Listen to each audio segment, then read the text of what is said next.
इस टाइम मैं इटावा डिस्ट्रिक्ट के ग्राम शिशियाट में आया हूं, जहां का आप देख सकते हो किसानों के बड़े नेता संजीव किसान जी यहां मीटिंग को संबोधित कर रहे हैं। मसला कि किसान मजदूर महापंचायत 8 फरवरी 2025 दिन शनिवार को निवास ग्राउंड इटावा में अंतर्राष्ट्रीय किसान नेता राकेश टिकैत जी आ रहे हैं। मैं संजीव किसान जी से कहूंगा, सर क्या क्या कहोगे लोगों से, किसान भाइयों से क्या अपील करोगे, कितनी तादाद में नमाज पंडाल में लोग पहुंचे? सर मैं तो सारे किसान भाइयों से ये अनुरोध और अपील करूंगा कि जिन लोगों ने आंदोलन के समय दिल्ली में या जो आंदोलन लखनऊ में होते हैं वहां सहभागिता देने नहीं पहुंच पाते हैं, नहीं जा पाते, समय की कमी रहती है, किसान की लाइफ है ना बहुत व्यस्त रहती है, घर में है ना गाय और भैंस सानी चारा से लेके खेती किसानी तक देखनी पड़ती है। लेकिन अगर आपके लिए लड़ने वाले व्यक्तित्व हैं इस देश के महान किसान नेता चौधरी राकेश टिकैत जी यहाँ आ रहे तो अपने प्रिय नेता को सुनने के लिए नुमास ग्राउंड इटावा में जरूर पहुंचे। सर एक क्वेश्चन आपसे है, आप एनएसपी की मांग को लेकर गाजीपुर बॉर्डर से लेकर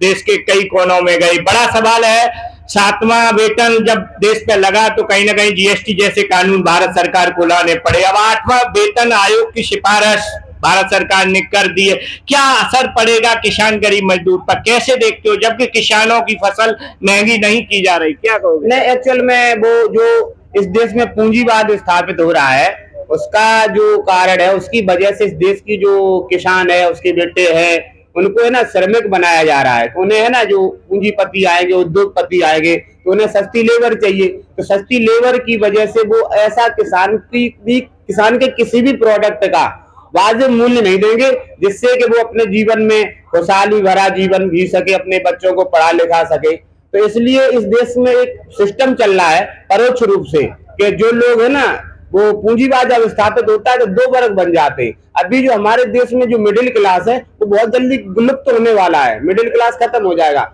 तो निम्न वर्ग रहेगा और उच्च वर्ग रहेगा। उच्च वर्ग निम्न वर्ग का आराम से शोषण करेगा, इसलिए सारी व्यवस्थाएं बनाई जा रही है।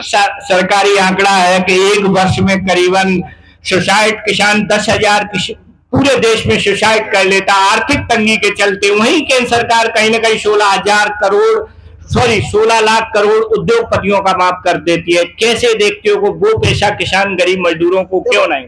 अभी पिछले ही महीने आपने सुना हो वो मुकेश अंबानी अनिल अंबानी दो भाई हैं, तो 4800 करोड़ रुपए था अनिल अंबानी जी पर, उनका जो सेटलमेंट है वो 450 करोड़ में हो गया। तो ये उनके लिए हो जाएगा, अब उनकी सिविल भी वो दोबारा से ठीक कर देंगे।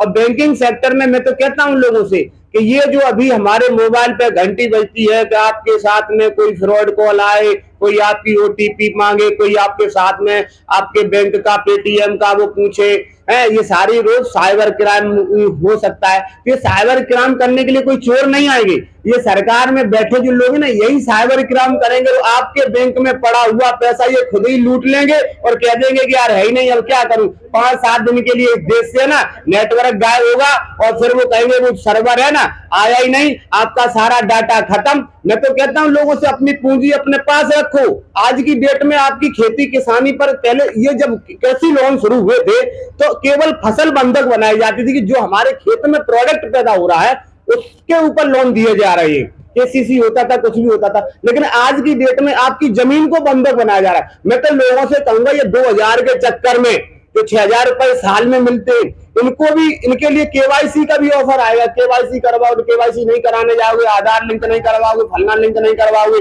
आपके 2000 महीने पे नहीं आएंगे।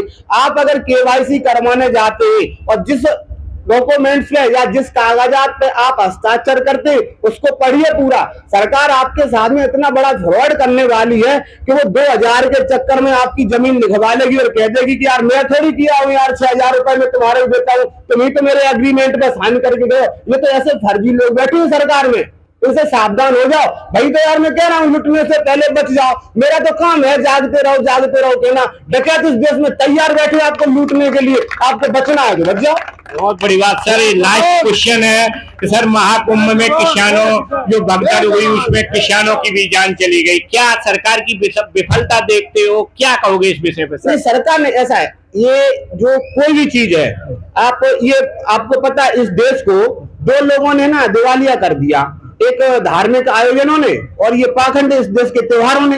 क्योंकि हर दिन त्योहार है इस देश में, है हर दिन एक नया आयोजन है, हर हर बम बम महाकुंभ, महाकुंभ, ये इन चीजों से नहीं तरक्की होने वाली। गंगा में नहाने से आपका शरीर साफ हो जाएगा, आपके पाप नहीं कट जाएंगे। गंगा खुद मैली यार, क्या तुम्हारे तन को साफ करेगी? इस देश में गंगा के नाम पर जितने सरकार ने घोटाले किए, और कोई कर सकता है कि गंगा कब से शुद्ध हो रही है और गंगा अशुद्ध होती चली जा रही? उस गंगा में डुबकी लगा के, और ये लोग कह रहे हैं कि हम इस देश में गंगा में डुबकी लगाने से किसको रोजगार मिल जाएगा, गंगा में डुबकी लगाने से किसकी है ना वो मतलब आमदनी बढ़ जाएगी, गंगा में डुबकी लगाने से कौन से किसान के खेत में सिंचाई हो जाएगी, गंगा में डुबकी लगाने से कौन से मुझे बिजली मुफ्त मिल जाएगी?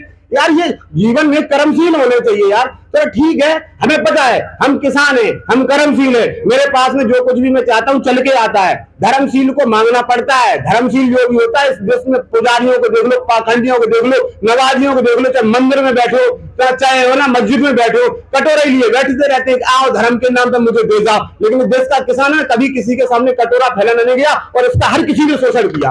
बहुत बहुत धन्यवाद जिलाध्यक्ष जी। जैसे कि आप देख सकते हो संजीव किसान जी ने कहा है, किसानों तुम जागो, अगर किसान भाइयों आप जागे ना तो आपकी आने वाली पीढ़ियां बर्बाद हो जाएंगी। ये बहुत बड़ी सच्चाई है। मैं इसी जिलाध्यक्ष जी के समक्ष मैं चैनल के माध्यम से देश के इटावा, मैनपुरी, औरैया जो लोकल के जिले उनके किसान भाइयों से यही अनुरोध करूंगा कि आप 8 फरवरी दिन शनिवार को दुनिया के सबसे बड़े किसान नेता राकेश टिकैत जी को सुनने के लिए निवास गृह इटावा में पहुंचे। बहुत बहुत धन्यवाद। इसी के साथ मैं कपिल यादव, न्यूज़ 24 इटावा, उत्तर प्रदेश।